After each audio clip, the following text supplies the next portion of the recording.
Hi అండి, welcome to Gruhalakshmi channel. అందరూ బాగున్నారా? ఈరోజు చాలా మంచి ఇంపార్టెన్స్ విషయాలు వర్కింగ్ ఉమెన్స్కి అనమాట. రేపే గ్రహణం కదా, 7వ తారీఖు చంద్రగ్రహణము. మనం మరి డ్యూటీకి వెళ్తాము, ఉదయం వెళ్ళి సాయంత్రం వచ్చే వాళ్ళం కూడా ఉంటాము. స్పెషల్ ఆఫ్ డ్యూటీస్కి వెళ్తూ ఉంటామన్నమాట. ముఖ్యంగా మా ఆర్టీసీ స్టాఫ్, మా కండక్టర్లు అందరం కూడా కొంతమంది ఉదయం వెళ్ళి రాత్రి 10:30, 11కి వస్తుంటామన్నమాట. స్పెషల్ ఆఫ్ డ్యూటీస్ అవి.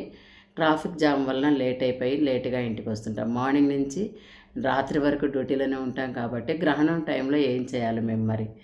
అలాంటి జాగ్రత్తలన్నీ కూడా మా సిస్టర్స్ అందరికీ కూడా నేను చెప్తున్నాను. ఇంకా వేరే ఉద్యోగాలు చేసే వాళ్ళు కూడా, వర్కింగ్ ఉమెన్స్ అందరికీ ఉపయోగపడే విషయాలు అన్నమాట ఇవన్నీ. మరి రేపు 7 గంటలకి రేపు 7వ తారీఖు గ్రహణం స్టార్ట్ అవుతుంది కాబట్టి మార్నింగ్ డ్యూటీకి వెళ్ళేటప్పుడు నాకైతే సపోజ్ రేపు 7 o'clock అంతా నేను డిపోలో ఉండాలి కాబట్టి 6:30కి నేను బయలుదేరుతాను అనమాట. 6:30 లోపల నేను పూజ గది రూములు మూసేసేయాలి. అన్నిట్లో వండిన పదార్థాల్లో వండని పదార్థాలు, రైసు, వండిన పదార్థాలు అంటే రైసు, ఏదైనా కూరలు, పచ్చళ్ళు, ఇడ్లీ పిండి, దోశ పిండి అలాంటివి ఉంటాయి కదా, వాటన్నిటిలో కూడా గరిక వేయాలన్నమాట. గరిక లేదా గరిక అవైలబుల్ లేకుంటే తులసి ఆకులైనా వేసుకోవచ్చు. ఇంకా బియ్యము, కందిపప్పు, ఉప్పు, వండని పదార్థాలు అన్నీ కూడా ఫ్రిడ్జ్లో కూడా ఒక గరిక వేస్తే మంచిదన్నమాట. పెరుగు, పాలు అన్నిట్లో, మనం తినే పదార్థాలు అన్నిట్లో కూడా గరిక వేసుకుంటే ఒక్కొక్క ముక్క కడిగేసి చాలా మంచిది గ్రహణం టైంలో. అవన్నీ కూడా విష పదార్థాలుగా మారకుండా ఉంటాయని పెద్దవాళ్ళు చెప్తూ ఉంటారు, గరిక వేస్తారనమాట. అలాగా ఇడ్లీ పిండి, దోశ పిండి అవన్నీ కూడా ఉంటాయి కదా మనకు, వాటన్నిటిలో కూడా గరిక వేసుకొని ముఖ్యంగా దేవుడి గది తలుపులు మూసేసుకొని మనము డ్యూటీకి వెళ్ళాలి. డ్యూటీకి వెళ్ళిన తర్వాత అయ్యో నేను గ్రహణం పట్టే లోపల ఇంటికి వెళ్ళలేకపోతున్నానని టెన్షన్ మనకొద్దు. ముందుగానే మనం రేపొద్దున వేసేసుకుంటే నిద్ర లేవగానే ఒక పని అయిపోతుంది కదా.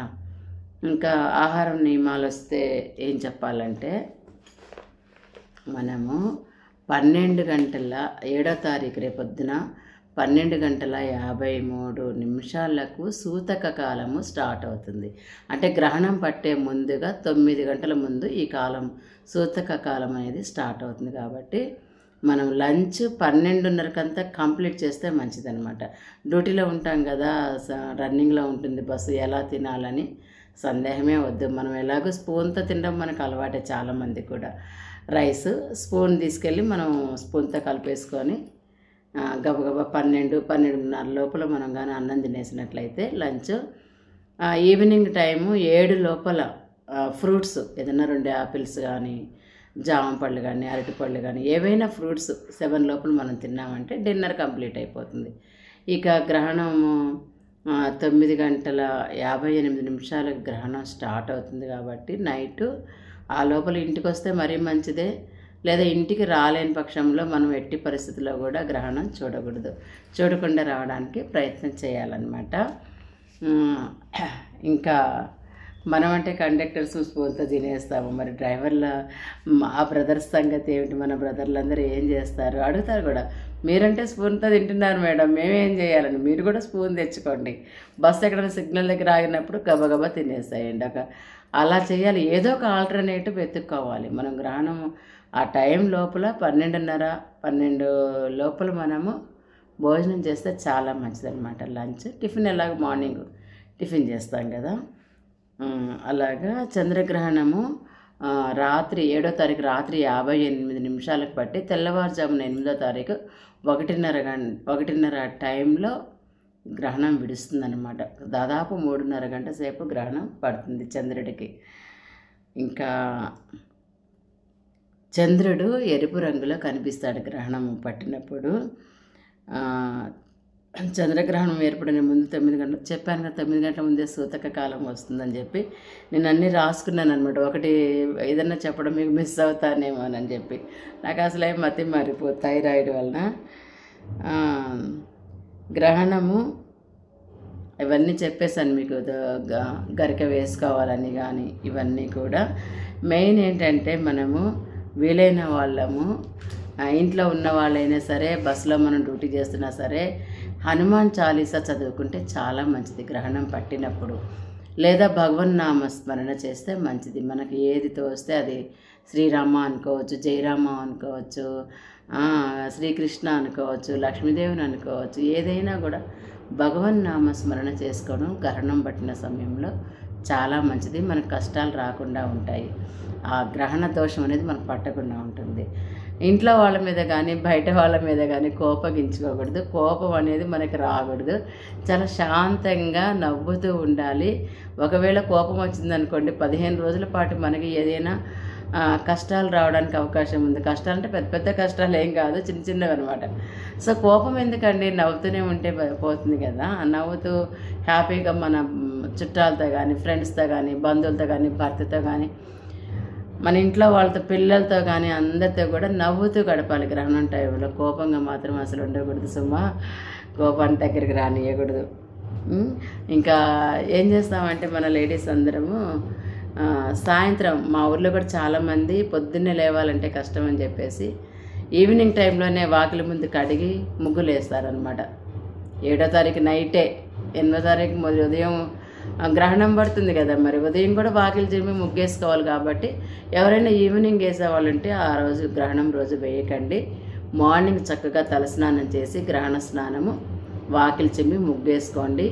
మనం ఇల్లంతా కూడా ఉప్పు కల్లుప్పు వేసి వాటర్లో ఇల్లంతా మూలన తుడుచుకోవాలన్నమాట. నీట్గా ఇల్లంతా కల్లుప్పు వేసుకొని వాటర్లో తుడుచుకుంటే గ్రహణ దోషం పోతుంది. ఇవన్నీ కూడా తలస్నానం, గ్రహణ స్నానం చేసిన తర్వాతనే చేసుకోవాలి ఈ పనులన్నీ కూడా. గ్రహణానికి ముందు ఎలాగ మనం స్నానం చేస్తాము, డ్యూటీకి వెళ్ళిపోతాము. గ్రహణం పట్టిన తర్వాత తెల్లవారుజామున 1:30కి విడుస్తుంది కాబట్టి ఇక ఎర్లీ మార్నింగ్ లేసి మనము కల్లుప్పు వేసి ఇల్లు తుడుచుకోవడం, వాకిలు ఉడుచుకొని ముగ్గేసుకోవడం, గడపకు పసుపు రాసుకోవడం, పూజ గదిలో పటాలన్నీ నీట్గా తుడుచుకోవడం, తడిగుడ్డ పెట్టి మళ్ళీ పసుపు కుంకుమ గంధము బొట్లు పెట్టుకొని దీపారాధన చేసుకోవడం, ఇవన్నీ కూడా చేయాలి. స్నానం చేసిన తర్వాతనే ఈ గరికలు వేసుంటాం కదా అవన్నీ తీసేసుకోవాలన్నమాట. నిలవ పచ్చళ్ళు వేసుంటాం కాబట్టి మళ్ళీ పచ్చి గరిక కానీ ఎండు గరిక కానీ ఎందుకు ఉండాలి, పచ్చళ్ళు తీసేస్తే పోతుంది, తీసేయాలి. ఈ గ్రహణ సమయంలో ఇన్ని బాధ్యతలు, ఇన్ని సమస్యలు ఉంటాయి మనకి వర్కింగ్ ఉమెన్స్కి. ఒక 6 రాసుల వాళ్ళు మాత్రం అస్సలే గ్రహణం చూడకూడదట. మరి పంచాంగంలో చెప్తున్నారు. ఏ రాశిలో చెప్తాను నేను. కుంభరాశి, మీనరాశి, మకర రాశి, కన్యా రాశి, తులారాశి, 6 రాశులు. కుంభరాశి, మీనరాశి, సింహరాశి, కన్యా రాశి, తులారాశి, మకర రాశి. 1 2 3 4 5 6. ఈ 6 రాశుల వాళ్ళు గ్రహణం అస్సలే చూడకూడదంట. మిగతా రాశుల వాళ్ళు చూడమని కాదు అర్థము. అసలు ముఖ్యంగా ఈ 6 రాశుల వాళ్ళు అసలు చూడకూడదు. మిగతా రాశుల వాళ్ళు కూడా చూడకుంటే ఏం పోతుంది గ్రహణం చెప్పండి. కొంతమంది చూస్తూ ఉంటారు, పళ్ళెంలో నీళ్లు పోసి మిర్రర్తో అట్లా గ్రహణం చూడాలని చూస్తూ ఉంటారు. చూడకుండా ఉండడమే చాలా మంచిది గ్రహణం. ఇంకా ఏం చేస్తాము, గ్రహణం పడుతుంది, తలస్నానం చేయాలండి. ఇప్పుడు గంగాజలం కావాలంటారు కొంతమంది, చెప్తుంటారు. గ్రహణం విడవంగానే నదికి వెళ్ళిపోతారు, సముద్ర స్నానం, నదుల స్నానం చేస్తూ ఉంటారు. మన పరిస్థితి ఏంటి, మనం వెళ్ళగలమా? వెళ్ళలేని వాళ్ళం ఏం చేయాలంటే బకెట్లో కొంచెం పసుపు కలుపుకోవాలి. పసుపు కలుపుకొని స్నానం చేస్తే గంగాజలంలో స్నానం చేసినట్టే. ప్రతిదానికి ఆల్టర్నేటివ్ ఇచ్చాడు భగవంతుడు మనకు. ఎంత రుణపడి ఉన్నామో భగవంతుడికి మనం కదా. నేను చెప్పిన మాటలన్నీ కూడా వర్కింగ్ ఉమెన్స్ పాటించండి, ఇంట్లో ఉన్న వాళ్ళు కూడా పాటించండి. మనకి ఈ గ్రహము టైంలో, చంద్రగ్రహణం పట్టిన టైంలో మన జుట్టు వేసుకోవడం కానీ, గోళ్ళు కత్తిరించడం కానీ అట్లాంటివి చేయకూడదండి. అట్లాంటి పనులు అసలు చేయకూడదు. బట్టలు వాషింగ్ వేయడం కానీ ఇలాంటి పనులు కూడా చేయకూడదు. మనం వంటింట్లోకే రాకూడదు. అసలు వంటింట్లో పనులు ఏమీ చేయకూడదు. గ్రహణం పట్టిందా భగవంతుడిని స్మరించుకుంటూ పడుకోవడమే, ఆ పనే చేయాలి. ఇంకంతకు మించి ఏ పనులు చేయకూడదు. ఏ పనులు అంటే కూడా మీకు అర్థమయ్యే ఉండాలి. లక్ష్మీదేవుళ్ళు దేవుళ్ళందరికీ కూడా ఏ పని చేయకూడదు గ్రహణం రోజు. అర్థమైందా? అలాగా గ్రహణం రేపు చంద్రగ్రహణం పడుతుంది కాబట్టి వర్కింగ్ ఉమెన్స్ ముఖ్యంగా నేను చెప్పిన విషయాలన్నీ పాటించి లంచ్, బ్రేక్ఫాస్ట్, డిన్నర్ ఏ టైంలో చేయాలో చెప్పాను కాబట్టి ఆ టైంలో చేయండి. మంచి విషయాలు చెప్పితే మీరు ఈ వీడియో చూస్తే ఒక లైక్ అయితే ఇవ్వండి తప్పకుండా. నాకు తెలిసినంత వరకు మన గృహలక్ష్మి ఛానల్లో చెప్దాము మన లక్ష్మీదేవులందరికీ అని చెప్పి నేను చెప్పడం జరిగింది. తప్పకుండా లైక్ ఇవ్వండి, మన ఛానల్ సబ్స్క్రైబ్ చేసుకోండి, షేర్ చేయండి. ఈ విషయాలన్నీ కూడా అందరికీ తెలియని వాళ్ళు పాటిస్తారు కాబట్టి.